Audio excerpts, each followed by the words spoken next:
Like me and my mom was like Like this. that.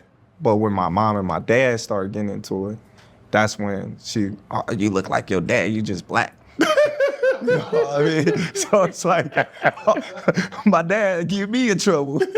You know what I mean? So, you know what I mean? But my mom, that's my heart. That's my rock. When you were growing up, did your mom tell you she loved you? Did she hug? No, she ain't all that. She ain't all that love and all that stuff. Nah, it was tough love. Well, you had a roof over your head, you had food, you had clothes. That's love. Yeah, so yeah, ain't no love. She been through. I asked her. I was like, man, what's up with it? Why you don't ever tell me love? She just said, man, I don't like that word. She like, I've been through a lot in my life, and you know what I mean, love hurts. Do you remember the first time she told you she's proud of you?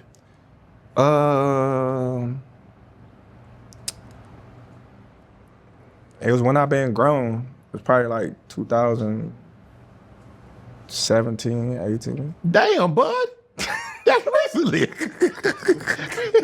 Hey, no, for real. Like she, my mom is not affectionate. Like I think I got in more trouble being that he wasn't there. Mm-hmm. Because when I got to a certain age, it was like, Mom, you ain't whooping me no more. You gotta put that belt down. I don't know what you raising that belt for. You know, and being that my dad never whooped me, Right. you know, he always talked to me and gave me a solution. Oh, okay. You know, Right, you're like, hey, T, why you doing that? Right. You know, he always wanted to know why. Right. My mom, she didn't care. She was just like, oh, so you want to do this? You want, Right. Why, Oh, you think you a man, huh? why? So it then got to the point where I go to school, you say something I don't like, Damn, bud. because that's what I was taught as a kid. You Right. know? If I said something that my mom didn't like, I was getting my ass whooped. Right. If I did something that my mom didn't like, I was getting my ass whooped. Right. You know what I mean? So every time it was something negative, I was getting my ass whooped. Right. So I carried that on in my life when I was with my peers. Right. What? What's up, Tell them Gang? It's your boy 2 times, and I'm back with another boxing session. And y'all, can I get, please like my video. Let me get 10, 15 likes on this video. 50 if I can. 10, 15 likes on this video. Let me know what y'all been liking on my content. Y'all been liking how I've been dropping the pictures in there, so I kind of keep like a storyboard along while I'm talking. I be talking, and I know I be talking fast. So, you know what I'm saying? I just want to know if them pictures I be putting in and little videos and inserts I be putting in, they kind of help you see what I'm saying a little bit, because it is a video. Might as well have more visuals, you know what I'm saying, instead of me just talking all the time.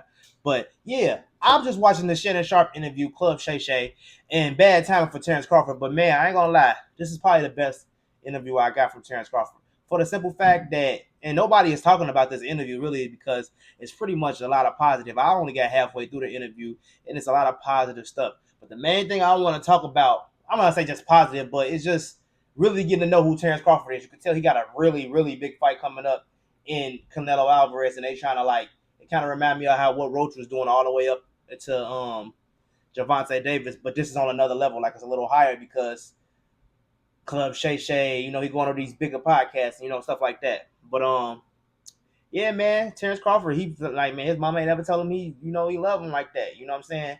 And I feel like that fuel that monster. You know what I'm saying? That's really why a lot of people can't stop that man. Like, I get it, you know, like having that, you know what I'm saying, the person who you look up to the most, because he said his father had been gone, but he was still in his life, but he was in a whole other state and stuff like that. But you know what I'm saying, being in Omaha, you know, whatever he was doing, if he was in the streets, he had to get right back to the gym, stuff like that. But he said his mama always stayed tough on him because he was the only boy that she had, and she just wanted to see better from him.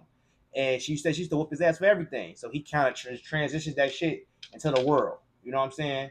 And like every time he had a problem, he handled it like that, you know, whooping ass. And you know, he said his mama just, you know what I'm saying, he still love his mama, so it's not like he got a problem with his mama. But I don't know. I'm just thinking like, man, maybe that was his motivation the whole time. You know, his mama, you know, not, you know, giving him that hug, that love that he needed to, because he said himself that he felt like it was reverse psychology, because that's the push he needed. And I get that 100% because I do that with my son. I got a son. Well, yeah, I call him my son, but he really my stepson. And I know, like, to play with him, like to you know, to get him to do what I need him to do. To be honest with you, I gotta like, I can't be like, oh, when I was a shorty, we used to be on the block, man. We had pole, we would do. I can't go all the way and tell you all that type of shit. So I gotta like kind of reverse psychology him into understanding what I mean. And the nigga is really good. Like my stepson did a grown fucking man. I taught that nigga everything I know. Like if y'all know me, like right now, I got a garage. I work on cars from the garage right at my crib. So you know I'm at the crib with it. You know, fixing cars right now. I got a car broke down in the driveway right now. And in all actuality, I'm showing them how to make money. Like showing them like trying to give them to understand it. No matter how much stuff you gotta do.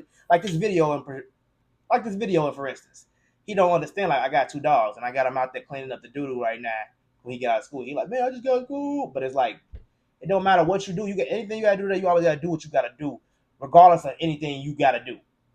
So if you gotta go to a meeting today at 5:00. And you still gonna and every day you go to the gym, you still gotta go to the gym and you still gotta go to that meeting. You don't get to just do one or the other. You gotta go to the meeting today and the gym, and you need to go to the grocery shop. You gotta do all 3 of those things. You gotta go to the meeting today, go to the gym, and you gotta clean up the dog doo-doo, and you gotta fix the car, and then you gotta go to your kid's soccer game, and then you gotta go and get dinner. You still gotta do all those things in one day. You don't get to not do stuff just because you don't feel like, or you know what I'm saying, because you do too much stuff in a day. I'm trying to get him to understand as a man, we get the job done. We don't half-ass do the shit. I gotta go, like I got a meeting tomorrow, so I said I gotta go and put these brakes on this car and all this shit to do today, so I don't gotta do it tomorrow because I gotta go do something else in the morning. So I can't keep on rolling my shit over to the other day. That's just not how life works. And if you get comfortable into half-ass doing shit, looking for a way out of doing stuff, then what's gonna happen? Then you just get comfortable in just being a half-ass nigga. And if you a half-ass nigga, when you get older and it's time to pay the rent, and you ain't got the money, you got $1,700 in the rent, $2,500. You cool with 17? That's not gonna get the job done because you got halfway there. No, you gotta get all the way there. And then guess what? As soon as you get all the way there, you need to be starting working on the next one because you gotta get all the way there. So I'm trying to get them to understand. Like it's a way of reverse psychology thing how I do them, or sometimes I'll be like, oh no, you can do better than that. Like, oh, that's all you get? Shit like that. Like he'll make a shot like, man, that's all you get? Let me see if you can do 10 straight up close. You trying to do 1 straight from the back. That ain't impressive. Let me see you do 2 straight up close. That's impressive. Stuff like that. When he's shooting the basketball, because he's good at basketball, he's good at baseball. I mean, not baseball, football. He in soccer right now. He doing good at that. He's really just good at everything. And what I be trying to get his mama to understand is that I pretty much got him at the confidence level when like play fighting and all that stuff. Like, man, a nigga can box. He got a cousin. You think I'm short? He little. He got a cousin, maybe almost definitely 2 times bigger than him, almost 3 times bigger than him. Beat his ass. The glove, but they got gloves. Let him strap up. Piece. Boom, boom, boom. Dropped him. Like little. And this is like 6 years ago. Not even 6. They probably said like 2-3 years ago. But they was like 7. They was both like 7. No, they was easy. What? 12 now, 11. So yeah, they were probably both like 9. They was probably both 9, same age. Or I think his cousin is a little bit bigger than him. He still beat him, man. He's short, so he got that little short man syndrome, thinking he can't do stuff. So I'm trying to get him past that because I'm short, and I ain't never got my ass whooped by no man. Ain't nobody ever whooped my ass, ever. So I'm trying to get him to understand, like, nigga, you're not the first one to be short. It is what it is. My son, baby 2 times, the littlest one, man, this nigga gonna be short too. So he gonna go through the same thing I'm putting him through. You just gotta.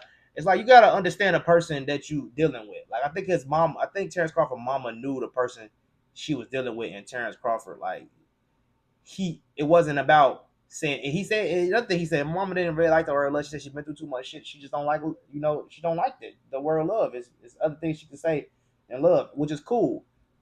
And I get that. I don't know. My mama telling me like I love you all the time, all this affection. I never had that growing up. I had a mama and a daddy, good shit, but in the same house. But at the same time, I never had that loving and affection. That's why my lady not be like, you just mean you don't show no love, you don't know how to show no affection. I don't know how to love. Shit, maybe not. I don't know. But my mama didn't just get me and hug me and love me and kiss me and all that type of shit. She didn't do that type of stuff. It just wasn't her. So I get him not getting that, but still understanding that his mama loved him. Like I know for a fact my mama loved me. Like to this day, I know she loved me. She the only one who got my back. If whatever. If they said I did it, she said I didn't. Type shit.